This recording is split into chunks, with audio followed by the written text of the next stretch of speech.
Now see energy density of a parallel plate capacitor. So just we have calculated, if there is a parallel plate capacitor and here these are the negative side and this distance is d and A is the area of plate. Energy stored is, that is U is equal to half Q square upon 2C. Just we have derived it here. We can write Q is equal to C into V. So here we can write U is equal to half C square V square upon C. This and cancel here. So we will be getting half CV square. So this is the formula for energy stored in parallel plate capacitor. Now we can calculate energy density of this capacitor. So energy density will be here, if you are calculating. So energy density is equal to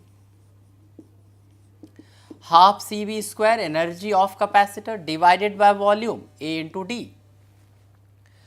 We know it C is equal to A epsilon by D for parallel plate capacitor having vacuum between the plates, and V is equal to, we can write E into D, that is electric field into distance. Now replace all these values, we will be getting here energy density is equal to here CV, that is A epsilon upon twice of D into A into D into E square into D square. So this and this everything will get cancelled, you will be getting half epsilon naught E square. So this is the energy density of the parallel plate capacitor. So now let us discuss the concept of common potential. Suppose you have taken two capacitors, one is capacitor having capacitance C1, another is of capacitor having capacitance C2. This is charged by using the battery of V1 volt and this is charged by using the battery of V2 volts. When these two capacitors are charged, Q1 charge in this capacitor is C1 V1 and charge in this capacitor is Q2 is equal to C2 V2. Now these two capacitors are connected in this way, C1 and C2 here in this one. So now these two capacitors share their charges until the potential of these two plates becomes equal.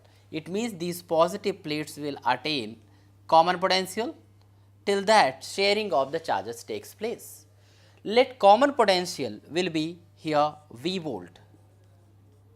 So when these two capacitors are connected parallel here, sharing of the charges takes place and both capacitors, positive plates of the capacitors attain a common potential. This common potential is V volt. Now see here in this case we can write charges on the both the capacitors. We can write here Q1 dash is equal to C1 into V and Q2 dash is equal to C2 into V. But see here in this case conservation of charge takes place, there is no loss of the charge. So we can write by using this conservation of charge concept here Q1 plus Q2 is equal to Q1 dash plus Q2 dash. Now put the values of here Q1 this and these values. So we will be getting, when we replace all these values, C1 V1 plus C2 V2 is equal to C1 V plus C2 V, where here V is common potential. Now we can write, we can calculate the V.